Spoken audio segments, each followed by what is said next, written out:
இந்த உலகத்திலே மனிதர்கள் எல்லா பிரச்சனைகளுக்குமே ஒரு சொல்யூஷன் அப்படின்னா அதனுடைய விடுதலைக்காக ஆராய்ந்து கொண்டே இருப்பார். நம்மவும் அப்படிதான்.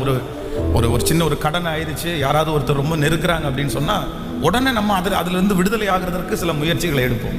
சரி, ஏதாவது பண்ணலாமா, ஏதாவது பொருள் இருந்தால் அதை வித்துடலாமா, இல்லைன்னா ஒரு லோன் அதற்காக எடுக்கலாமா, இல்லைன்னா நமக்கு தெரிஞ்ச யாராவது ஒரு இடத்துல போய் கடன் கேட்கலாமா அப்படின்னு நம்ம உடனே அதிலிருந்து அந்த பிரச்சனையிலிருந்து விடுதலை ஆவதற்கு ரொம்ப முயற்சி எடுப்போம். அதை நம்ம அமைதி, அதுவும் ஆப்போசிட்ல இருக்கிற அந்த நபர் அதிகமான ப்ரெஷர் கொடுத்தாரு அப்படின்னு சொன்னா அவ்வளவு வேகமா எல்லா வேலையும் விட்டுட்டு அந்த பிரச்சனையை தீர்வுக்காக நம்ம ஒரு முயற்சி எடுப்போம்.